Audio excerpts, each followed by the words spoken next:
Good afternoon, ma'am.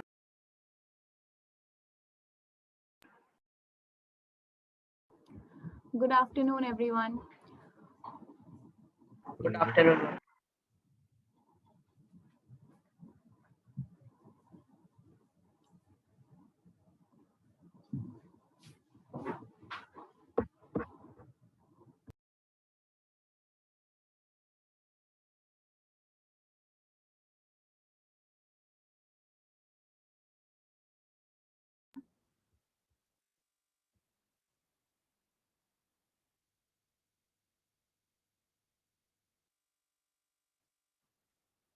Can someone out of you message on the group to everyone to join quickly because we will start shortly.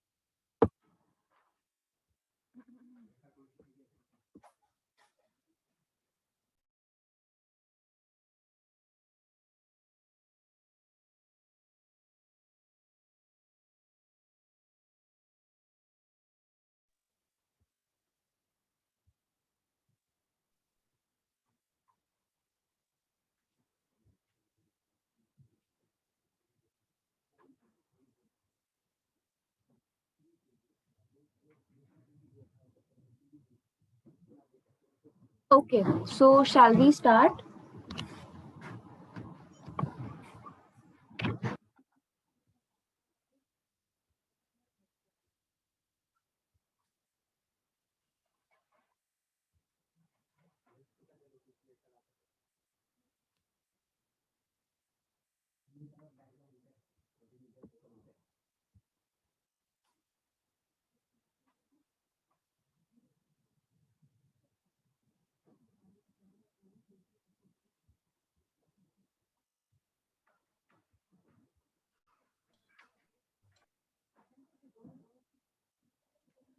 All right. So last class में we were talking about transportation in plants. ठीक है? उसके अंदर हम अब आगे दो तरह के टिश्यूज की बात करें. But before that, we discussed कि किस तरह से roots take up the water from the soil by the help of osmosis. ठीक है? We also discussed about two types of pressures. One is the negative pressure and the other one is the positive pressure. ठीक है? So ये जो negative pressure है, this is due to the transpirational pull. ठीक है? यहाँ तक हमने general discussion किया था. So positive pressure is the ma'am pressure. हाँ बोलो. मैम अभी हमने ट्रांसपोर्टेशन इन ह्यूमन नहीं करा है. नहीं अभी ह्यूमन आई नो हम प्लांट से शुरू कर रहे हैं ठीक है then we will proceed over to the humans right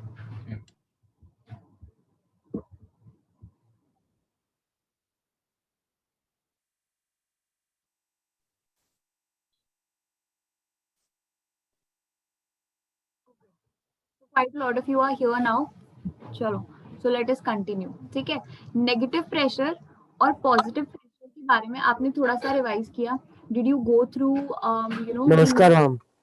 हाँ जी नमस्कार did you go through the notes that we had made in the last class xylem के बारे में किसी ने पढ़ा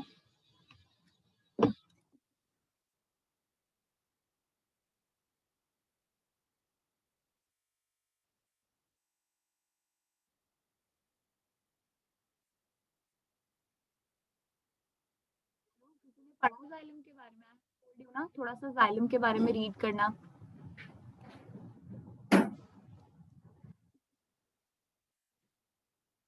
ओके मैम. ओके नहीं मैंने लास्ट क्लास में कहा था रीड करने को did anybody read about it मैं पूछ रही हूँ यस या नो चाहिए मुझे अभी मैम मैं कह रहा हूँ ma'am I will read afterwards. Afterwards तो ऑब्वियसली अब रीड करोगे ही बट जो प्राइमरीली कहा गया था वो तो किसी ने नहीं किया है चलो एनीवेज तो देखो नेगेटिव प्रेशर जो होता है it is something like a suction pull ठीक है जिस तरह से आप वैक्यूम क्लीनर्स यूज करते हो so what is the phenomena while you use a vacuum cleaner उसके अंदर जो एयर है वो सक की जाती है ताकि उसके साथ साथ जो डर्ट है या डस्ट है वो भी बाहर आ जाए ठीक है that is you know exactly what's happening in the plants also so see just imagine the xylem tissue as a straw ठीक है and not a normal straw जैसे आजकल जो स्ट्रॉज आते हैं they are you know wider and better ones जो आप कभी अगर जूस लेते हो या फिर स्टारबक्स जाते हो मैकडी जाते हो वहां पे जो स्ट्रॉ मिलता है वो वाला नहीं कह रही मैं थिंक ऑफ द स्ट्रॉ जो आपको कोकोनट के साथ में मिलता है, ठीक है, वो बहुत पतले वाला स्ट्रॉ होता है ना, तो हमने उस स्ट्रॉ को लेके ही आगे का सारा समझना है, ठीक है। अब वो स्ट्रॉ तो सबने देखा है ना, प्लीज ये मत कहना कि नहीं देखा हुआ, राइट। कोकोनट के साथ में बहुत स्ट्रॉ मिलता है। अब देखो व्हाट हैपेंस इज कि when you are drinking something through that straw, you have to kind of apply a lot of pressure on it. आपको बहुत ज्यादा pressure apply करना पड़ता है while drinking through that straw. Something of that sort is also happening in the plants also. तो ये जो transpirational pull है, this is actually sucking the water out from the xylem tissue. Ma'am, your voice is breaking a lot. Yes, ma'am. My voice is breaking. Yes, ma'am. Okay, सबके लिए break हो रही है, सिर्फ एक दो बच्चों के लिए? Oh, yes, बीच. अच्छा, is it fine now? Ma'am. Okay. So the transpirational pull is basically sucking or you can say pulling the water outwards from the xylem tissue. ठीक है, जब xylem से ये सारा का सारा पानी बाहर आता है, it obviously will move out through the stomata only. Okay, और ये transpiration pull जो है ये सारा time environment में रहता है. Okay, it is happening 24/7 throughout the day and throughout the night. तो कई बार आप देखोगे कि early in the morning there are some droplets on the leaves, तो वो ड्रॉपलेट्स कहाँ से आए? अगर बारिश भी नहीं हुई, आपने वाटर भी नहीं किया प्लांट्स को, basically those droplets have come out from the plant only. वो प्लांट के अंदर से बाहर निकले और बाहर आके वो कंडेंस हो गए, right. So this is the negative pressure. ये पानी को कॉन्टिन्यूसली ऊपर खींच रहा है, ठीक है. और दूसरी चीज क्या हो रही है? Positive pressure. ये है रूट्स की तरफ से. तो रूट्स क्या कर रहे हैं? जो भी पानी वो अब्सॉर्ब कर रहे हैं वो उस पानी को ऊपर की तरफ धक्का लगा रहे हैं, ठीक है. They are pushing the water upwards. So due to this continuous pull and this continuous, जो वाटर का चैनल है, the water channel inside the xylem is being maintained throughout. सारा टाइम ये वाटर चैनल बना रहता है, ठीक है. इसके अलावा there is another force known as the capillary action. Yes, Do you ma'am. know what a capillary is? किसी ने Ma'am, कैपिलरी देखी है? Capillary action is like, ma'am, in a burning of a diya, ma'am, all the oil gets sucked up by the wick of that. तो I am asking कि आपने कभी capillary देखी है किसी ने? सी कैपिलरीज जो होते हैं ना, आपको केमिस्ट्री लैब में दिखेंगी. So these are very very fine tubes, बहुत थिन होती हैं, ठीक है. Very very thin, something of this sort. ये भी मैंने काफी थिक बना दी है, इससे भी पतली होती है वो, ठीक है, ग्लास की होती है, राइट. सो कैपिलरी जो है हम उसे जाइलम की तरह ही मानते हैं, या जाइलम को हम कैपिलरी की तरह मानते हैं, ये कहेंगे. सो व्हाट हैपेंस इज कि इसके अंदर due to the cohesive forces of water, आपने सुना होगा ना एडेशन एंड कोहेशन, सुना है? जैसे फेविकॉल वगैरह की बॉटल्स पे या फिर उनके कैन्स पे लिखा होता है adhesive. So what is the meaning of adhesion? जब भी कोई लिक्विड चीज किसी सरफेस पे चिपक जाए, दैट इज एडेसिव फोर्स. तो जब आप पानी पीते हो ग्लास से, आप देखोगे कि कुछ पानी की ड्रॉपलेट्स ग्लास के अंदर रह जाते हैं, तो वो क्यों रह गए? Due to the adhesive forces, right. और जब पानी या एक जैसा कोई सॉलिड या लिक्विड एक दूसरे के पार्टिकल्स को अट्रैक्ट करेगा, that is cohesive. Okay, that is cohesive force. तो कोहेसिव फोर्सेस जो हैं वो जाइलम के अंदर हमेशा ऑपरेट कर रहे हैं, दैट इज व्हाई ये जो वाटर चैनल है ये कॉन्टिन्यूअस रहता है, नहीं तो ब्रेक हो जाएगा. कई बार आपने, अब जैसे वही अगेन स्ट्रॉ पे आते हैं वापस, स्ट्रॉ में जब कभी प्रेशर ब्रेक हो जाता है तो आपने देखा होगा कि लिक्विड के ऐसे ग्रुप्स बन जाते हैं, समथिंग ऑफ दिस सॉर्ट. ऐसे करके एक कंडीशन अटेन होती है कई बार. बट जब आप फिर से प्रेशर लगाते हो, you suck the liquid out of it again, तो वो फिर से नॉर्मल हो जाता है. Have you seen such a condition? Can you repeat? What I'm saying is कि sometimes when you're drinking a liquid through a straw, a thin one, ठीक है, not a thicker one, जो straw आपको coconut के साथ में मिलता है ना, पतले वाले होते हैं वो काफी, Yes, उन sir. straw की मैं बात कर रही हूँ. तो कई बार क्या होता है, जब आप उसमें पी रहे होते हो तो अटक जाता है लिक्विड, और ऐसे करके ना लिक्विड के ग्रुप्स बन जाते हैं, ऐसे ऐसे करके. You will Yes, see. ma'am. Yes, ma'am. Yes, ma'am. जब आप थोड़ा और प्रेशर लगाते हो तो फिर वो नॉर्मल ऐसे हो जाता है, फिर से सारा लिक्विड इकट्ठा हो जाएगा, right. So Yes, ma'am. This situation can also occur in plants. ये चीज प्लांट्स में भी हो सकती है, क्योंकि वहां पे ऐसा तो है नहीं ना कि वाटर अंदर गया और वो चेंज ही हो गया, H2O से H3O बन गया. अभी भी वो H2O ही है, तो वो फिर से ऐसी कंडीशन में आ सकता है. In such a case what happens is कि रूट फटाफट नीचे से प्रेशर देगी और ये वाटर आपस में मिल जाएगा, ठीक है। Due to the cohesive forces water will attract water, ठीक है। वाटर ड्रॉपलेट्स जो हैं एक दूसरे को अट्रैक्ट करेंगे and a continuous channel will be maintained. वो वैसे क्यों अंडरस्टूड? अट्रैक्ट करेंगे? हाँ जी, वाटर दूसरी वाटर ड्रॉपलेट्स को क्यों अट्रैक्ट करेगा? क्योंकि उनके बीच में कोहेसिव फोर्सेस रहते हैं, दीज आर नेचुरल फोर्सेस, ठीक है। नेचुरल फोर्सेस हैं हमेशा वाटर के बीच में। आप देखो कभी भी जैसे बहुत कॉमन एग्जांपल है, कभी वॉशरूम के फ्लोर पे ऑब्जर्व करना या बाथरूम के फ्लोर पे जब पानी ऐसे अलग से पड़ा होता है तो आप देखोगे धीरे धीरे वो पानी मूव करते करते अपने साथ सारे वाटर को ले जाता है ना, देखा है ना, एक साथ ड्रॉपलेट्स मिल जाते हैं, इकट्ठे होकर एक बड़ा सा मास बन जाता है। That is happening due to cohesion, okay. Okay, Siddhant is asking that adhesive और कोहेसिव फोर्सेस। चलो ठीक है, फिर से डिस्कस करते हैं। देखो एडेसिव फोर्सेस होते हैं जब the water sticks on to another surface, जैसे कि ग्लास के सरफेस पे जब वाटर की ड्रॉप्स रह जाते हैं। आपने पी लिया, जूस ले लो, वो भी वाटर है ना, जूस पिया तो कुछ ना कुछ रह जाता है ना, कितनी भी मेहनत कर लो, बहुत देर तक ग्लास को ऐसे माउथ से लगा के रखो, फिर भी कुछ ड्रॉपलेट्स अंदर रह जाएंगे चिपके हुए। दैट इज एडेशन, ठीक है। जो मॉलिक्यूल्स हैं पानी के वो उस ग्लास के सरफेस पे चिपक के रह गए, दैट इज एडेसिव फोर्स, ठीक है। कोहेसिव फोर्सेस जब वाटर के ड्रॉपलेट्स आपस में एक दूसरे के साथ चिपकते हैं।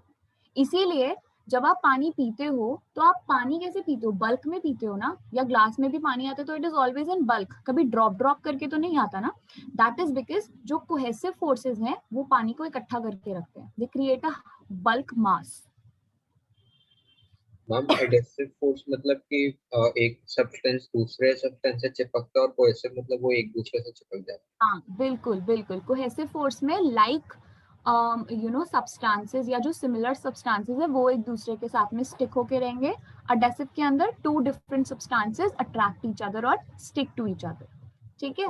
अभी फेविकॉल में लिखा रहता है हाइडली adhesive.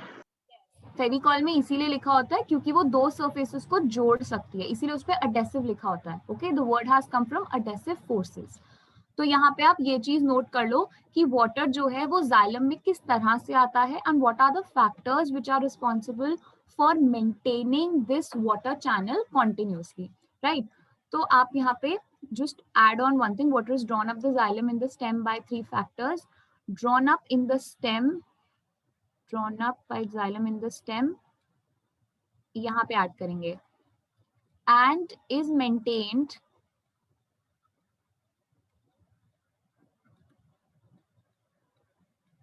in a continuous channel by three factors, ठीक है। रूट प्रेशर जो नीचे से लगेगा, इसके ब्रैकेट में बेशक लिख लेना पॉजिटिव प्रेशर। कैपिलरी एक्शन जो अभी समझाया है, इसमें लिखेंगे cohesion forces,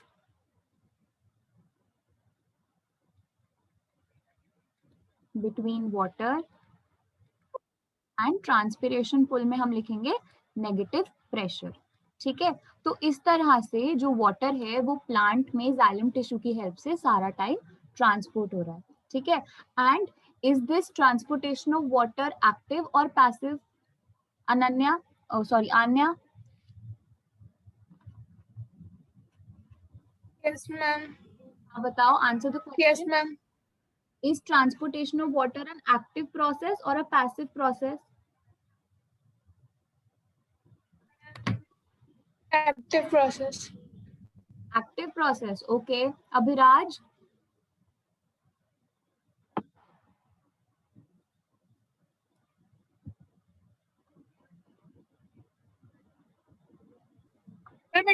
Ma'am, it is a passive process because no energy is required. very good. Yes, Abhiraj, that's right.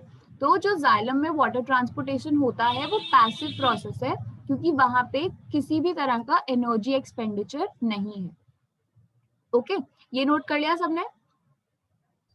Yes ma'am. Ma'am no भी था किसी ने? अच्छा चलो, जो नो वाले बच्चे हैं वो लिख लो, okay. So Ryana is asking what is active and passive process. तो मुझे एक एक करके आप लोग समझाओगे। चलो अक्षत, स्टार्ट हो जाओ, बताओ what is an active process.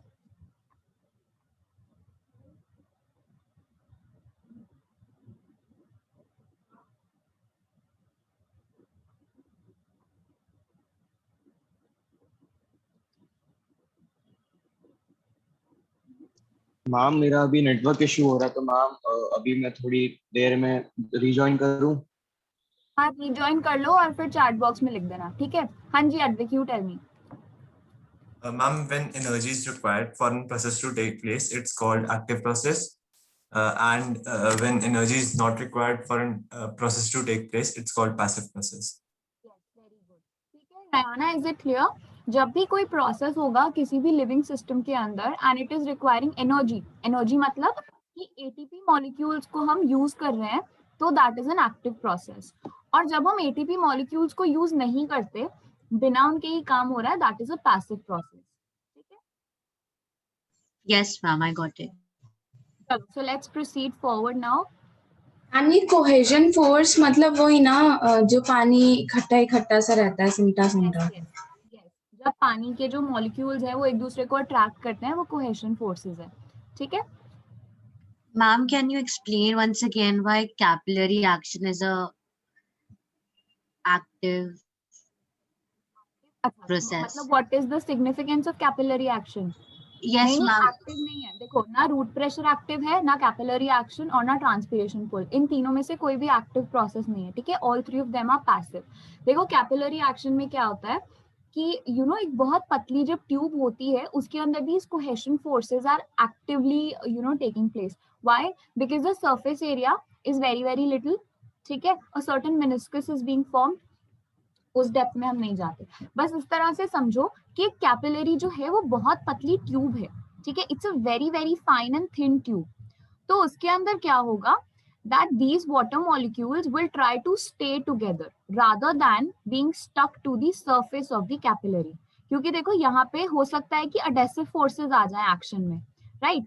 और अगर देखो adhesive forces आ गए तो क्या होगा कि सारा का सारा जो पानी है वो तो यहाँ सरफेस से ही चिपक जाएगा and it won't move forward, right? But what the plant wants and what does the atmosphere want कि पानी जो है वो एक्टिवली आता रहे, ठीक है? तो इसलिए वाटर के बीच में कोहेसिव फोर्सेस बहुत ज्यादा एक्टिव रहते हैं। वाटर एक दूसरे को पुल करता रहता है ऊपर की तरफ, आगे वाला मॉलिक्यूल जा रहा है वो पीछे वाले मॉलिक्यूल को भी खींचेगा कि चल तू भी आ जा ऊपर, और साथ साथ इसको कौन खींच रहा है आगे, इसको एटमॉस्फेयर खींच रहा है कि आओ मेरे पास आओ, और नीचे से रूट धक्का लगा रही है कि चलो चलो ऊपर चलो, right?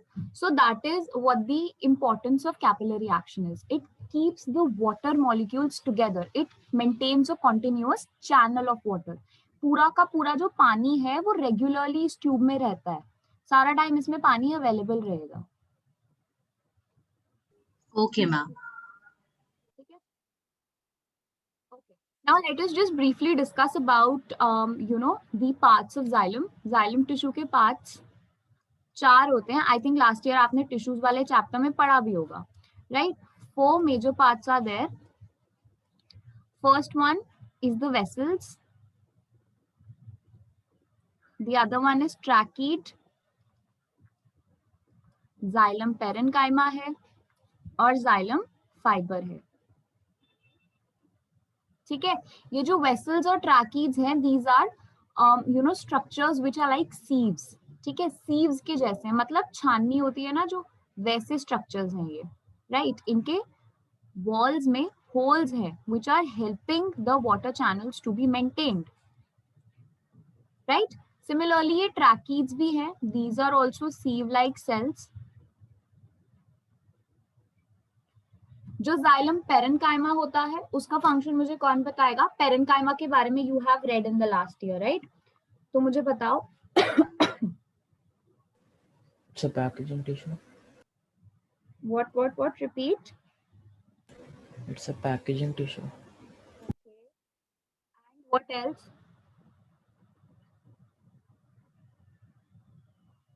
It's the only living tissue.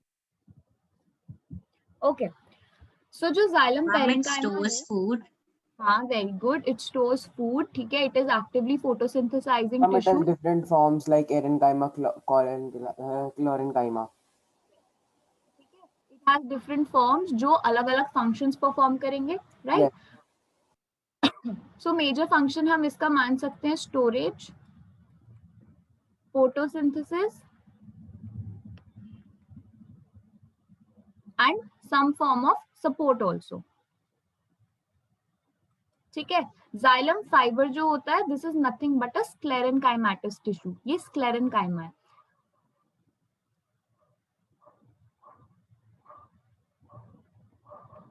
और क्योंकि ये स्क्लेरेनकाइमा है तो इसका काम है सिर्फ और सिर्फ प्रोटेक्शन, ठीक है। This becomes very very hard over a period of time, जो सेल होता है वो डेड हो जाता है, so the whole xylem fibre tissue layer is dead, ठीक है। And when a tissue layer is dead, उसका major function is protection, okay, providing structural strength and protection. Your voice is going in between. My voice is going what? Is it Ma'am, lagging? it is very low. Okay okay, हाँ actually बीच में लो हो जाती है। हाँ वो थोड़ा सा ना मेरे थ्रोट में, I am a little off throat, so that is why, probably that's the reason. अब ठीक है? नो मैम, ये कंप्यूटर में प्रॉब्लम है, लाइक आपका ऐसा लग रहा है कि आपका माइक दब जाता है। Hello, is it fine now? Yes, ma'am. Okay. Now see, another thing about this vessel and trachea is, ये जो tracheae होते हैं, these are unicellular, okay? So I cannot say that this is a whole organ. Rather, a trachea is a cell. ठीक है, ट्रैकीड is unicellular, जो इसका lumen होता है, ल्यूमेन मतलब दी मिडिल पोर्शन जहां से पानी जो है पास होगा, दैट इज वाइड। Whereas जो वेसल्स होते हैं, these are multi cellular structures and इनका ल्यूमेन नैरो होता है।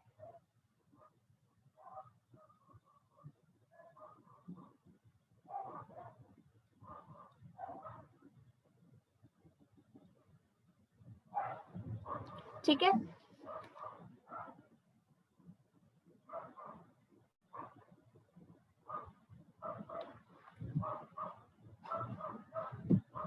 Yes, ma'am. नोट कर लिया सबने? ये फ्लो चार्ट बना लेना, because I think it's important that you know about the xylem tissue. Ma'am, please wait. हाँ कर लो कर लो। Ma'am, what is the function of lumen? Function of lumen is कि it is providing a surface for the passage of water, यानी ये जो आप जगह देख रहे हो ना, ये होल्स के बीच में जो कैपिलरी बनेगी, that is all lumen.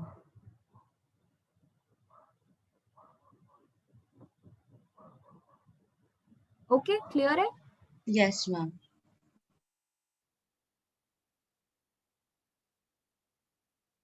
Ma'am, noted. Ma'am, wait. Wait, ma'am. कर लो कर लो।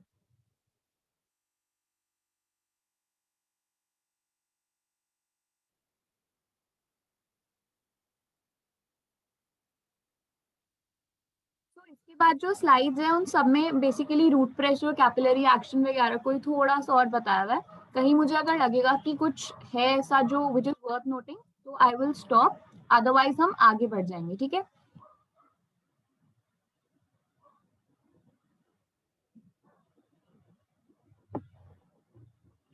हो गया सिद्धांत? डन?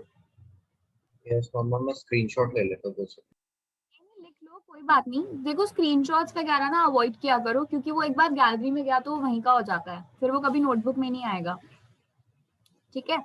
जब भी टीचर्स भी इनफैक्ट जब आपको स्कूल में पढ़ाते हैं ना, ट्राई करो कि ऑनलाइन क्लास में जितने ज्यादा से ज्यादा नोट्स ले सकते हो, क्योंकि वो जो पीडीएफ और स्क्रीनशॉट्स पे डिपेंडेंट रह रहे हो ना सब बच्चे, वो बहुत खराब चीज है। एंड ट्रस्ट मी, बाद में तुम लोग बहुत रिग्रेट करोगे कि हम लिख लेते, नोट्स बना लेते, क्योंकि व्हेन यू पढ़े ही राइट, नहीं जाते पीडीएफ से, याद ही हाँ नहीं। नहीं पढ़ा जाता, एग्जैक्टली। तो इससे बेटर है कि एक ही बार में थोड़ी हिम्मत करके कॉपी में लिख लो, ताकि बाद में आराम से पढ़ पाओ। हम हो गया। हो गया, चलो।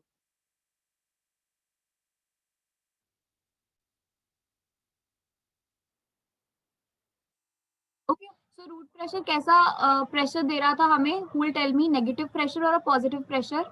Positive one ma'am. पॉजिटिव, यानी कि Positive. पुशिंग, हाँ it is pushing the water upwards. Okay, ये देखो basically here they have shown you anatomically कि किस तरह से वाटर अंदर जा रहा है, ठीक है? एनाटॉमी का मतलब होता है अंदर का इंटरनल स्ट्रक्चर क्या है। ये रूट हेयर है, ठीक है? ये सारा सॉइल है, पानी यहाँ से गया।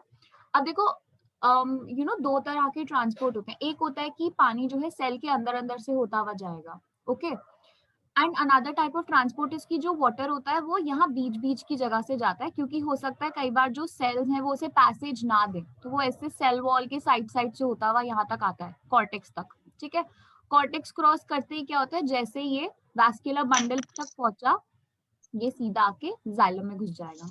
ठीक है. ये दो तरह के ट्रांसपोर्ट के नाम और इनके बारे में थोड़ा और ब्रीफली आप 11th क्लास में पढ़ते हैं. अभी के लिए जस्ट रिमेंबर कि यहाँ से आया, सेल्स के बीच में से या सेल्स के साइड में से होता हुआ वो सीधा जाइलम में चला जाता है. ठीक है. Due to the concentration gradient of course. यहाँ बाहर ज्यादा पानी है, यहाँ कम है, तो जल्दी से अंदर घुस जाएगा. No ATP is required.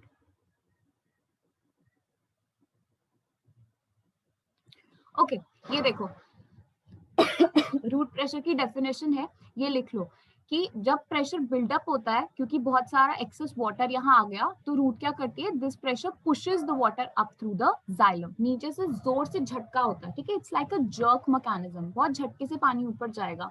और उसके साथ साथ क्या होगा, देखो अब कई बार होता है ना, जैसे आप भी जब बॉल ऊपर थ्रो करते हो, आप भी तो फोर्स लगा ही रहे हो, फिर भी वो नीचे क्यों आ जाती है, क्योंकि ग्रेविटी है. बट यहाँ पे वो ऊपर गया और ऊपर ही रह गया, क्योंकि ऊपर से उसको ट्रांसपिरेशन पुल मिल गया. राइट. ये चीज नोट कर लो रूट प्रेशर के बारे में.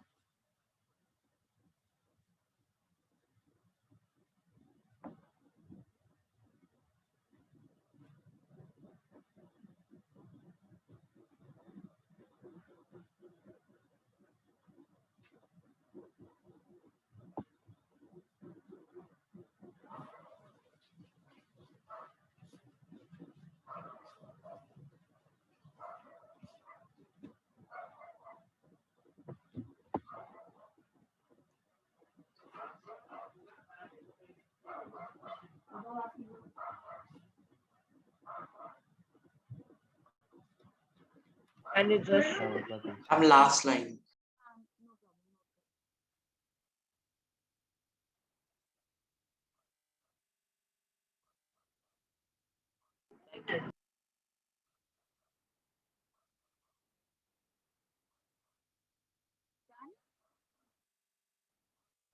Yes, ma'am.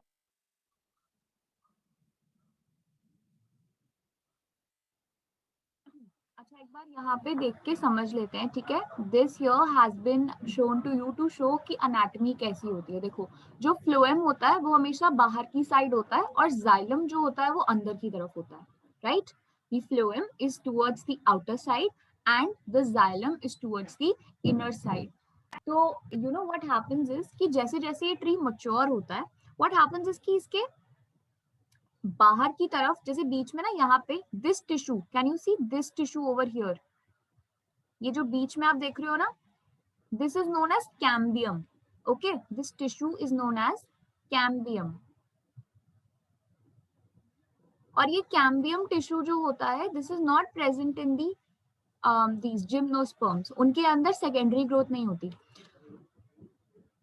आपने वर्ड सुना होगा annual rings. Have you heard of the term annual rings? Yes ma'am. हाँ. तो वो जो एनुअल रिंग्स है, उनका क्या मतलब है, ये रिंग्स आई कहाँ से? बेसिकली एनुअल रिंग्स का मतलब है कि हर साल ड्यूरिंग द स्प्रिंग सीजन और द पर्टिकुलर सीजन, ये जो कैम्बियम है ये बहुत ज्यादा एक्टिव हो जाता है. It becomes hyper active. और ये क्या करेगा, अब देखो इसके अंदर की तरफ जाइलम है, बाहर की तरफ फ्लोएम है, तो क्या करता है, बाहर की तरफ नया फ्लोएम टिश्यू बनाने लगता है, अंदर की तरफ नया जाइलम टिश्यू बनाने लगता है. ठीक है. तो वो जो नया टिश्यू बन रहा है वो तो एक्शन में रहेगा, right. It will be functional. But जो पुराना टिश्यू है, इट डाइज. ओके. और वो डाई हो जाने से क्या होता है, it becomes black in colour. क्योंकि ट्री क्या करेगा, अब अगर कोई टिश्यू डेड है तो प्लांट का ये पर्पस है कि मैं इसके अंदर सारा वेस्ट मटेरियल स्टोर कर देता हूँ. राइट. जैसे आपके घर में क्या होता है कि कोई पुराना कबर्ड या पुरानी अलमीरा है, तो इसके अंदर सारा पुराना सामान ठूसो और इसे कहीं साइड पे स्टोर रूम में रख दो, है ना. तो इसी तरह से ट्री भी करता है. जो भी एक्स्ट्रा रेजिन्स है, कोई टॉक्सिन्स है जो उसे नहीं चाहिए, या फिर any gums that are excess in you know the tree, वो सारा का सारा पुराने टिश्यू में आ जाता है. Right. And that is why it becomes dark in colour. और ये जो नई रिंग बनती है ना, फिर हम उसे एनुअल रिंग की तरह काउंट करते हैं. तो जितनी रिंग्स बनती जाती हैं ट्री के अंदर, उसी को हम काउंट कर करके पता लगाते हैं कि ये ट्री अप्रोक्सीमेटली कितना पुराना है. ठीक है. ये जो है कॉन्सेप्ट है behind the annual rings. Okay. तो अब ये देखो कि जो बार्क होती है ना ट्री की, जो बार्क हम बोलते हैं कि ट्री की ट्रंक है या बार्क है हार्ड मटेरियल, उसके अंदर कौन सा टिश्यू होता होगा? फ्लोएम होता होगा या जाइलम होता होगा? Can you repeat? हाँ जी, Can you repeat the question? हाँ, द क्वेश्चन इज कि जो बार्क होती है ट्री की, द आउटर बार्क, ये जो ट्रंक होती है, this is very very hard substance by the way, ठीक है। जैसे जैसे ट्री ओल्ड होता जाता है ये बहुत हार्ड होती जाती है। तो इसके अंदर which tissue is available, the phloem और the xylem? Ma'am phloem. Very good. Phloem is present in this tissue. The new phloem or the old phloem? Old. Old phloem, obviously. ठीक है। मैम ठीक है, जैसे क्या हो रहा है? कि जैसे कि हाँ, जो भी बोलो। old, जो है बचा वो वैसे बाहर फेंक देता है। बाहर नहीं फेंकता। ये देखो क्या हो रहा है ना, आप इस तरह से देखो कि जैसे आप यहाँ खड़े थे, ठीक है, यू वर स्टैंडिंग हियर, धीरे धीरे क्या हुआ, यहाँ पे दरवाजा, यहाँ से लोग अंदर आना शुरू हुए, आपको पुश करते करते बाहर तक, यहाँ तक आ जाओगे ना, आप वॉल तक आ जाओगे मान लो रूम के। इसी तरह से टिश्यू में भी है, यहाँ अंदर से नया टिश्यू बनता जा रहा है, तो ये टिश्यू कहाँ जाएगा? बाहर की तरफ ही मूव होता जाएगा ना। ट्री की जो गर्थ है वो बढ़ती जा रही है, तो ये बाहर की तरफ आ गया। और जब it has come towards the outside और ये पुराना हो गया, तो अब ये ट्री के किसी काम का नहीं है, ये इस कॉर्टेक्स टिश्यू की लेयर के साथ में मिक्स हो जाता है, because it is no more transporting any food, right. इसी तरह से अंदर भी होता है। तो कई बार आपने वर्ड सुना होगा ना, heartwood. Have you heard of the term heartwood? Yes ma'am. कभी फर्नीचर लेने गए हो या कुछ, हार्टवुड। तो ये हार्टवुड क्या होती है? This is the inner would, इसके अंदर सारा डेड जाइलम होता है, यहाँ की वुड को हम हार्टवुड बोलते हैं। जो सैप वुड होती है वो बाहर बाहर वाली वुड होती है, जिसके अंदर सारा हल्का जाइलम है, मतलब कि नया वाला जाइलम है, ठीक है। थोड़ा सा समझा रही हूँ, परेशान मत होना कि इसको याद करना है कुछ, this is just for your understanding. आपको पता होना चाहिए कि अगर एनुअल रिंग आपसे कहा गया है तो उसका मतलब क्या है, ठीक है। उसका मतलब यही है कि हर सीजन में जो कैम्बियम है वो नया टिश्यू जनरेट करता है, अंदर की तरफ जाइलम बनाता है, बाहर की तरफ फ्लोएम बनाता है, ठीक है।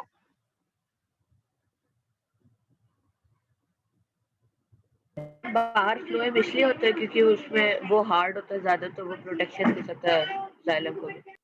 नहीं, ऐसा कुछ पर्टिकुलर नहीं है। अगर देखो वो फूड ट्रांसपोर्ट कर रहा है और जो जाइलम है वो वाटर ट्रांसपोर्ट कर रहा है, तो उस हिसाब से तो वैसे फ्लोएम को अंदर होना चाहिए, है ना। But this is all based on the anatomy. Trees जब नेचुरली प्रेजेंट हुए तो उनमें वैस्कुलर बंडल्स ऐसे ही प्रेजेंट थे, ओके। और ये अलग अलग होता है, जैसे ना आप देखो डाइकॉट्स जो होते हैं, डाइकॉट मतलब जिनमें दो कॉटिलिडन होते हैं, उनके अंदर देखो तो ये जो फ्लोएम और जाइलम होते हैं ना, ये रिंग की फॉर्म में होते हैं, ऐसे ऐसे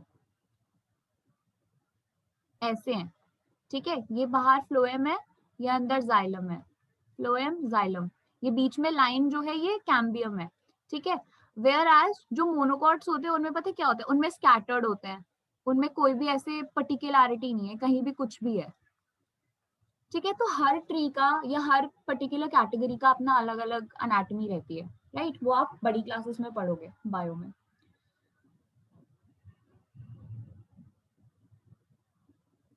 ओके। तो ये सब देखो, आपको कैपिलरी एक्शन के बारे में बताया गया कि जो वाटर मॉलिक्यूल्स होते हैं, जो लिक्विड होता है, वो एक दूसरे को साथ साथ खींचते रहते हैं ऊपर बढ़ते वक्त, right. So these are all cohesion forces.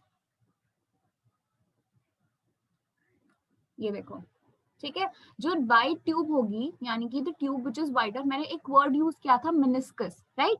तो ये जो ऊपर की लेयर होती है ना, जब आप कभी ग्लास में पानी भरते हो किसी ट्यूब में, so this upper layer is known as meniscus, ठीक है। वाइट ट्यूब के अंदर ये मिनिस्कस फॉर्म हो जाता है, whereas नैरो ट्यूब के अंदर जो वाटर मॉलिक्यूल्स हैं या जो कोहेशन फोर्सेस हैं वो लिक्विड को ऊपर पुल करते जाएंगे, right. Ma'am, but this is different in different liquids, na? Yes, yes. See, cohesion forces also depend on the density of the liquid. ठीक Ma'am, है, for जैसी example, in density। mercury. हाँ जी। Ma'am, for example, in mercury, it's like हाँ, other side. Yes yes yes, ठीक है, क्योंकि वो density पे डिपेंड करता है ना, हर मॉलिक्यूल का अपना अलग फोर्स है पुल करने का, विस्कोसिटी अलग है, तो वो उन चीजों पे मतलब बहुत सारे फैक्टर्स आ जाते हैं फिर उस केस में, मैम तो ठीक है। कैपिलरी ऐसी श्रिंक और वाइड होती रहती है। हाँ ji Naman, what are you saying? Capillary action में फिर वही होता है कि कैपिलरी छोटी हो रही है और बड़ी हो रही है। मुझे छोटी बड़ी तो समझ आया, आपकी आवाज बहुत कम आ रही है. You can write your answer question in the chat box, ठीक है, मैं वहां से बताती हूँ फिर. सो कैन यू सी, जितनी थिन कैपिलरी होगी उतना ही ऊपर तक जो लिक्विड है वो ट्रैवल करेगा. Okay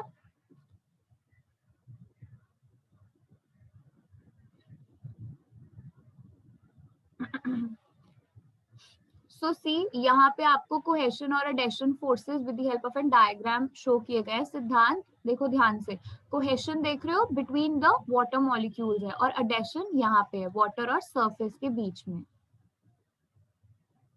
Yes. Okay, so Naman is saying that in capillary action does the capillary get smaller? नहीं, देखो basically what you are asking is maybe कि जितनी कैपिलरी छोटी होगी उसमें कैपिलरी एक्शन वैसा होगा. I think so, that is what you are asking. तो देखो अभी ऊपर देखा था ना, जितनी थिन कैपिलरी है उतना ही ज्यादा कैपिलरी एक्शन होगा, यानी कि द वाटर मॉलिक्यूल्स और the liquid molecules will pull each other strongly. ठीक है, उतना ही ऊपर लिक्विड ट्रैवल करता है.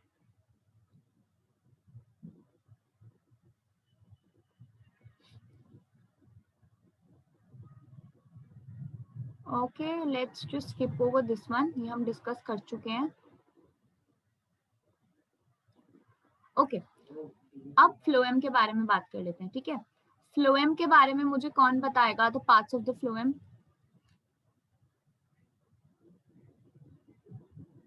By directional.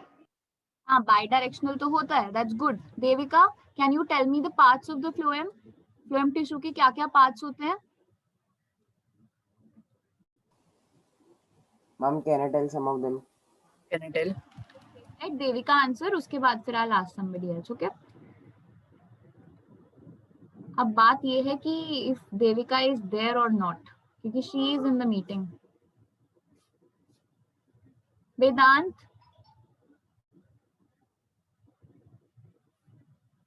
good, very good. So Vedant has answered companion cells. उसके अलावा phloem parenchyma and phloem fibres. कुछ रह गया ना बीच में? हाँ, very good, good Rohan. Sieve tube. These are the 4 parts in the phloem tissue. अब देखो, किसी बच्चे ने बोला था कि फ्लोएम के अंदर बाई डायरेक्शनल फ्लो है, and that is correct. Now what is the logic behind the by directional flow in the phloem and unidirectional flow in the xylem? Xylem के अंदर देखो क्या है कि रूट्स ने वाटर अब्सॉर्ब किया, उनको जितना चाहिए था उन्होंने अपने पास रख लिया. अब उनका काम ये है कि उनको ऊपर पुश करना है. नीचे वाटर के आने का कोई सीन है ही नहीं, क्योंकि नीचे चाहिए ही नहीं पानी, right? Whereas in case of food, what is happening is कि एक लीफ यहाँ पे है जो फूड बना रहा है.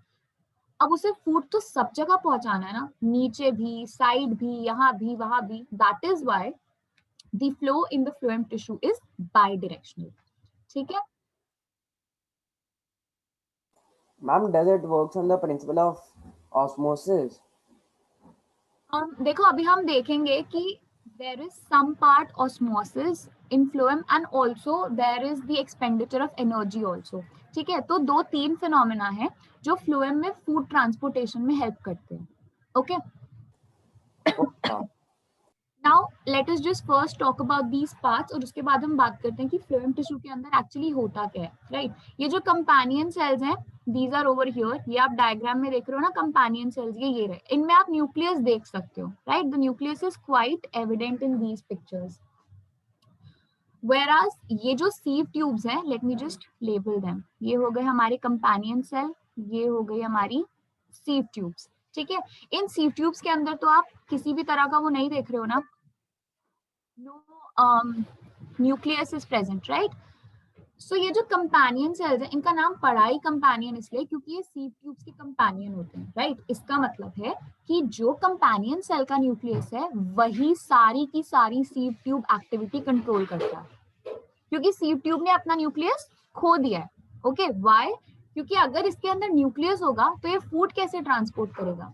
सो in order to make space for the food to be transported, sieve tubes do not have a nucleus. It is something like RBCs only. RBCs को बहुत सारी ऑक्सीजन ट्रांसपोर्ट करनी है, इसीलिए उनके अंदर से न्यूक्लियस चला जाता है. तो sieve tubes के अंदर भी न्यूक्लियस नहीं होता, रादर कंपेनियन सेल्स उनके साथ में हमेशा एसोसिएटेड रहेंगे और उन्हीं का न्यूक्लियस sieve tube की एक्टिविटी को कंट्रोल करेगा. ये बात क्लियर है? Yes, ma'am.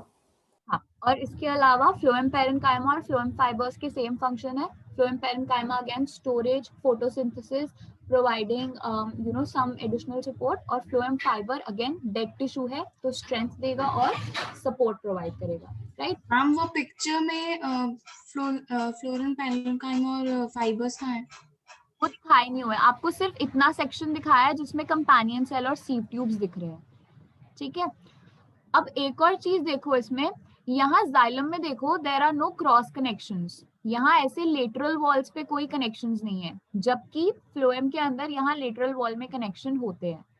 क्यों? क्योंकि देखो एक तो कंपेनियन सेल को अगर कोई मैसेज देना है sieve ट्यूब को तो वो कैसे देगी? Because of this connection only, right? And other than that जो फ्लोएम के ये sieve ट्यूब्स होते हैं आपस में कनेक्टेड होते हैं सो दैट एक बाई डायरेक्शनल फ्लो हो सके. ओके अब देखो अगर ये ऐसे है और एक ब्रांच यहाँ पे ऐसे जा रही है तो इसमें से फूड ऐसे ट्रांसपोर्ट हो पाएगा. Okay, getting my point?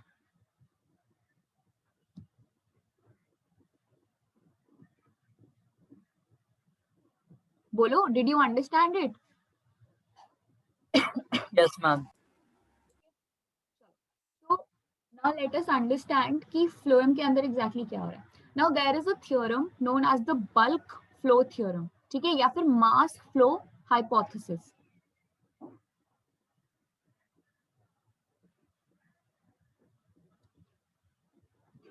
mass flow hypothesis या फिर bulk flow hypothesis भी बोलते हैं इसे. Now see what happens is कि जैसे there is this leaf, ठीक है, ये एक लीफ है. नाउ लीव्स के अंदर क्या होता है कि देयर इज दिस मिडरिब जो कि एक वैस्कुलर बंडल है. ठीक है, there are these side veins, ये सब वैस्कुलर बंडल होती हैं, यानी कि ये सब जाइलम फ्लोएम है.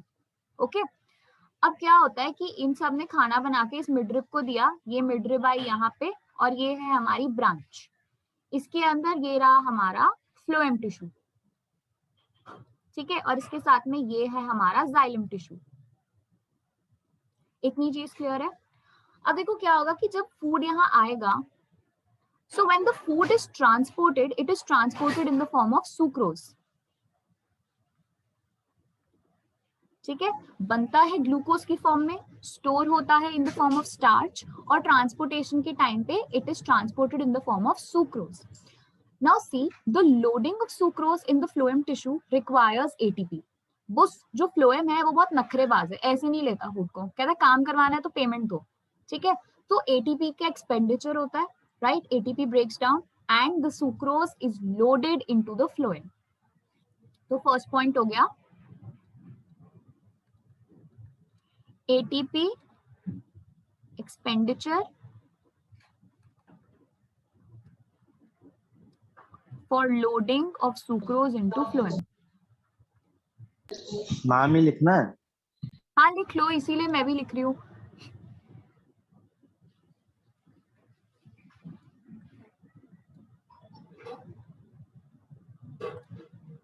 ठीक है, अब देखो सुक्रोज आ गया फ्लोएम के अंदर.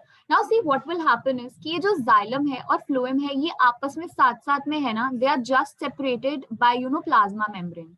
ठीक है, इनके बीच में एक सेमी परमिएबल मेम्ब्रेन के जैसा स्ट्रक्चर प्रेजेंट है. Because the sugar concentration in phloem is higher and the sugar concentration in xylem is nil, है ही नहीं कोई शुगर, सिर्फ पानी ही पानी है. तो ऑस्मोसिस होगा और जो वाटर है, सारा वाटर नहीं, some water will move into the phloem tissue. ठीक है,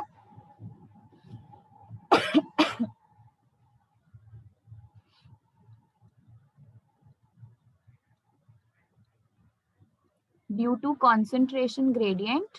These points are under which subheading? These are under the working of phloem. या फिर फूड ट्रांसपोर्टेशन बाय फ्लोएम ऐसे करके लिख लो, ठीक है। Due to concentration gradient water moves from xylem into phloem. यहां तक क्लियर है? बहुत इजी है, ठीक है। पानी फ्लोएम के अंदर आ गया। अब देखो क्या हुआ कि एक सोल्यूशन बन गया है, एक शुगर सोल्यूशन, राइट। अब ट्रांसपोर्टेशन होगा। मान लो कि यहाँ पे एक ब्रांच है या यहाँ पे एक फ्लावर है जो ग्रो कर रहा है, ठीक है, वहां तक फूड पहुंचाना है। तो ये सुक्रोज सोल्यूशन यहाँ आया, ठीक है। Again what will happen is कि फ्लोएम कहता है अब मुझे फिर से पेमेंट दो, यहाँ तक पहुंचानी है शुगर। तो यहाँ फिर से एटीपी यूज होगा और जो शुगर है वो बाहर आ जाएगी, या फिर rather I should draw the arrow over here, ठीक है। ऐसे करके शुगर यहाँ पहुंच गई, एटीपी यूज हो गया। अब जब एटीपी वापस निकल गया तो वाटर कहता है मैं यहाँ रह के क्या करूं, वाटर वापस जाइलम में चला जाता है, ठीक है। So the third point will be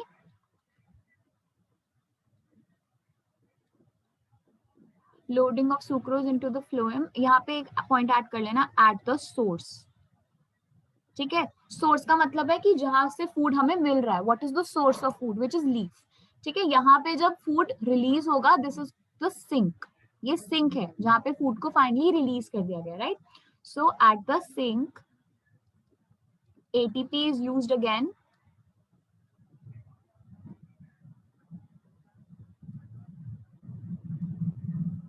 and sucrose is unloaded. और fourth point, water moves back to the xylem.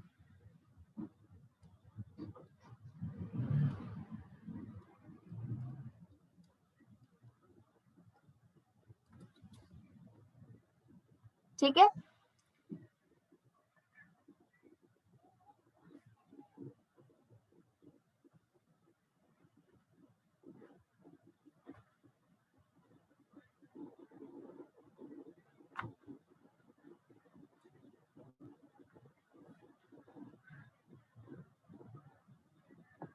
Can you please again explain about the sink? हाँ, देखो जहां पे फूड प्रोड्यूस होता है हम उसे सोर्स बोलते हैं, ठीक है। wherever the food is being produced that is called a source. और प्लांट के अंदर सोर्स हमेशा लीफ ही होगा क्योंकि फूड प्रोडक्शन वहीं पे हो रहा है, ठीक है। जहां पे भी हमें इस फूड को पहुंचाना है, बी इट अ रूट और अ ब्रांच और अ फ्लावर और you know even the stem, जहां पे भी फूड को हमें लेके जाना है that will be called the sink, ठीक है। The side of food delivery is called the sink.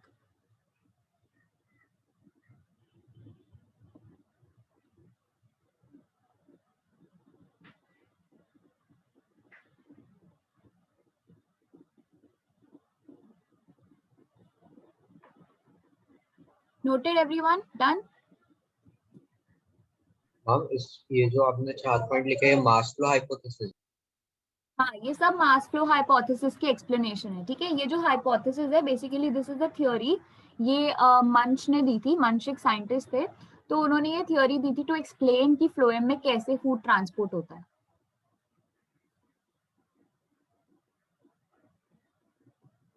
हम एक बार ऊपर कर दो। हाँ 1 सेकेंड, ऊपर से क्या नोट करना है? और वो टेबल देखनी है। वो अच्छा अच्छा, टेबल फ्लो चार्ट। हाँ मैम ठीक है। एक मिनट सबने ये नोट कर लिए? नहीं करना मैम, मेरे को लगा आपने कुछ उसके नीचे लिखा है। Okay okay, no problem. हाँ, yes, Shaurya. So Shaurya is saying that basically Domino's is the leaf, Floem is Zomato or Swiggy, and Sink is our house. Yes, that's correct. ठीक है, Floem is just a transporting tissue. हमने diagram भी बनाना है।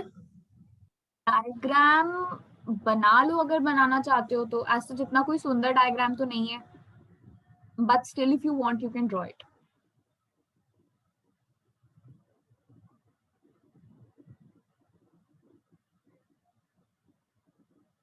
Okay, now one is asking what is a hypothesis.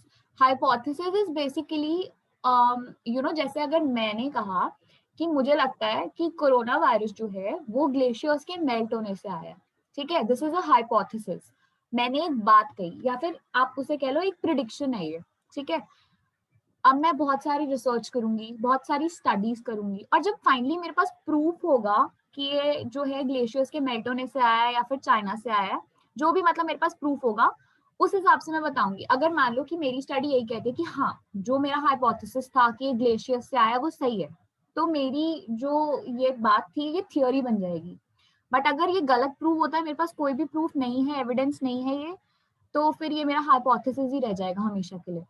Okay तो मंच ने जब ये कहा था तो ये हाइपोथेसिस था, right, but it was proved later on, but इसको हाइपोथेसिस नाम से ही जाना जाता है टिल डेट, इसे थ्योरी कम ही कहा जाता है।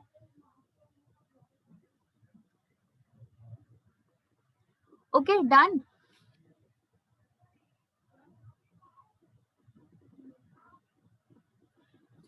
अब यहाँ पिक्चर में देखो, who will tell me what is this structure? ये छोटा सा स्ट्रक्चर क्या है? अभी मैंने बताया भी था ऊपर डायग्राम बना के, बिल्कुल सेम डायग्राम बनाया था। So what is this? Word याद है किसी को? क्या वर्ड यूज किया था? नहीं, कैम्बियम। हाँ बोलो सिद्धांत, व्हाट डिड यू से? कैम्बियम। नहीं, नॉट कैम्बियम। ये जो पूरा का पूरा होता है ना ऐसे करके, पास से हम ऐसे बोलते हैं इसको, ऐसे, ठीक है, इस तरह से। ये ऊपर फ्लोएम है, ये जाइलम है, बीच में this line is the cambium, ठीक है, this line is the cambium. इस पूरे के पूरे स्ट्रक्चर को हम बोलते हैं वैस्कुलर टिश्यू। मैम बास्ट क्या होता है? फिर बास्ट कहाँ होता है? बास्ट जो होता है it is the dead tissue, ठीक है, अंदर का जो डेड टिश्यू बच गया ना, चाहे वो जाइलम हो या फ्लोएम हो, that forms the bast.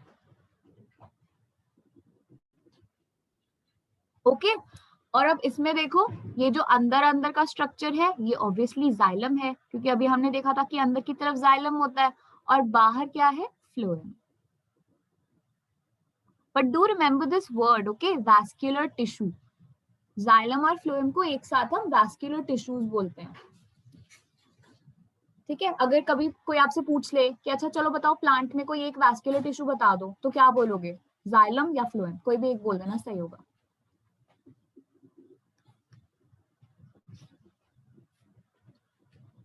Done. Yes ma'am.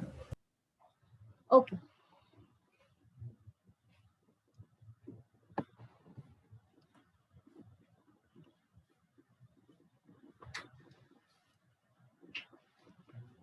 चलो, ये तो आई डोंट थिंक कि इस पे रुकने की जरूरत है, इस पे पहले ही बहुत डिस्कशन हो चुका है। ओके सो ये देखो, द एनुअल रिंग्स, तो अंदर की the dark coloured would is the heartwood.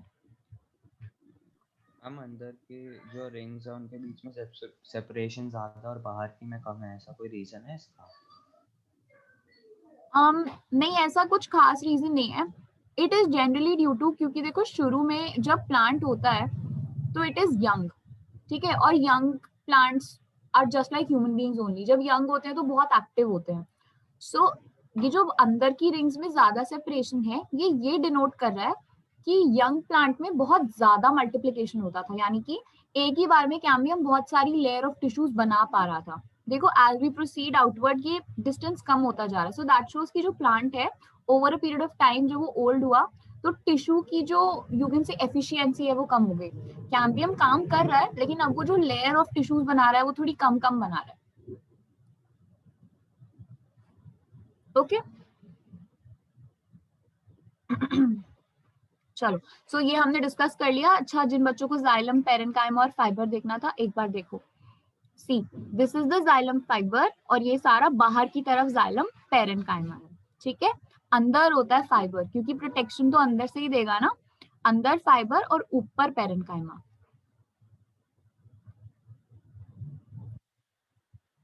और फ्लोएम में देखो, दिस इज द पेरेन्काइमा और यहाँ पे इन्होंने फाइबर नहीं दिखाया, इन्होंने कंपेनियन सेल ये रहा, सी ट्यूब एलिमेंट्स ये रहे। देखो फाइबर यहाँ होना चाहिए, हालांकि इन्होंने बनाया नहीं है, ठीक है। जिस तरह से साइलम के अंदर फाइबर था उसी तरह से यहाँ पे भी फाइबर बाहर की तरफ होगा और उसके ऊपर फिर पेरेन्काइमा, राइट। ओके ये रहा। So here they have shown you कि किस तरह से ट्रांसपोर्टेशन होता है। जैसे यहाँ पे सिंगल डायरेक्शन में है, यहाँ दोनों डायरेक्शन में है, यहाँ पे क्रॉस वॉल भी है, हालांकि इन्होंने यहाँ पे नहीं बनाए हुए वो भी, जैसे साइड में क्रॉस वॉल्स होते हैं, यानी कि lateral connections are present. Okay, अच्छा, what is the significance of transpiration other than maintaining continuous water channels in plant? जैसे प्लांट को तो ये फायदा है कि उसके अंदर water Removing channel, excess water. हाँ okay, very good, removing excess water, and what else? To maintain the balance of the body of the plant. और कुछ सोचो, think. Maintaining the temperature. Okay, maintaining the temperature, that is also a valid point. इसके अलावा बहुत easy सा answer है, बचपन से पढ़ा है ना ट्रीज की इंपॉर्टेंस में। Ma'am To give oxygen. out rainfall, ठीक है, पढ़ते हैं ना कि ट्रीज नहीं होंगे तो रेनफॉल नहीं होगी। सो ये बहुत इंपॉर्टेंट फंक्शन है। अगर ये पानी इवेपोरेट होता रहता है, एटमॉस्फेयर पानी खींच रहा है, तो एटमॉस्फेयर क्या कर रहा है उस पानी का? What is the purpose of the water in the atmosphere? ठीक है, तो पर्पस ये है कि वो वाटर वेपर जो होता है वो ऊपर जाता है, राइज होते होते फाइनली कंडेंस हो जाएगा, और फिर वाटर वेपर कंडेंस हुआ तो उसके बाद क्या होता है? प्रेसिपिटेशन। ठीक है, तो बस बारिश आ जाती है, सिंपल। ओके, इसीलिए मैं कहती हूँ सोचो, थोड़ा सोचो। देखो, पूरा तुमने राम कथा पढ़ ली और लास्ट में तुम बोल रहे हो लक्ष्मण कौन था। सारा टाइम ये सोच रहे हो कि पढ़ रहे हो कि एटमॉस्फेयर पानी खींच रहा है, तो ये भी तो सोचो एटमॉस्फेयर करेगा क्या इस पानी का। ठीक है,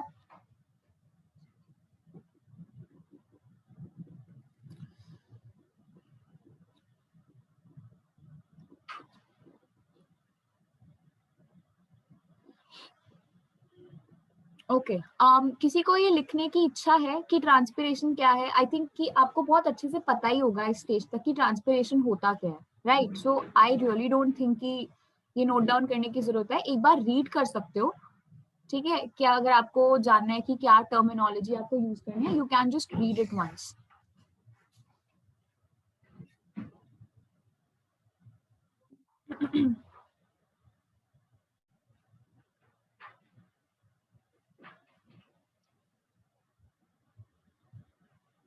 मैं एक मिनट लिख लूं। अच्छा चलो लिख लो, कोई नहीं। और मुझे ये बताओ अब कि if the stomata is the structure which is responsible for transpiration, then why do xerophytes have sunken stomata? ताकि वहाँ ज्यादा पानी ना यूज होगा, उनके पास वैसी पानी की कमी होती है। हाँ, वेरी गुड। तो ये जो xerophytes हैं ये क्या करते हैं कि अब देखो ट्रांसपिरेशन तो चाहिए ही, क्योंकि वाटर चैनल को मेंटेन करना है, बट अगर बिल्कुल एक्सपोज स्टोमेटा होगा तो सारा ही पानी इवेपोरेट हो जाएगा, और उनके खुद के पास ही इतना कम है, वो बेचारे अपनी रूट्स कहाँ कहाँ तक फैलाकर पानी अब्सॉर्ब करते हैं। सो दैट इज वाई इनका जो स्टोमेटा होता है वो संकन होता है, यानी कि अंदर की तरफ होता है, it's covered by a layer of cell, और यू कैन से एक पैसेज बनता है बहुत नैरो सा सेल्स की वजह से। सो that is why they have a sunken stomata, ताकि ज्यादा ट्रांसपिरेशन ना हो पाए।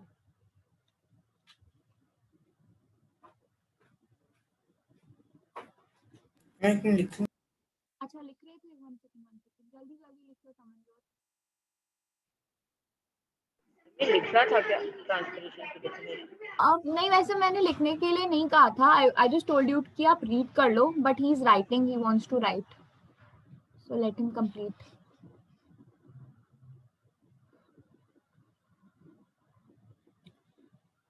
वैसे भी टाइम हो गया है, चलो so let's do one thing, आज का सेशन हम यहीं खत्म करते हैं। ठीक है, transportation in plants has been done. आपको जाइलम के बारे में पता लग गया, फ्लोएम के बारे में पता लग गया। ठीक है, ट्रांसपोर्टेशन कैसे हो रही है, वाटर की, फूड की, ये भी पता लग गया, राइट? अब हम नेक्स्ट क्लास से transportation in animals which is human beings में हम शुरू करेंगे। ठीक है, कोई डाउट किसी को? नो, चलो that's good. So then let's end the session. Bye bye everyone. Take care. Bye ma'am. Thank you ma'am. Bye ma'am. Bye. Bye everyone.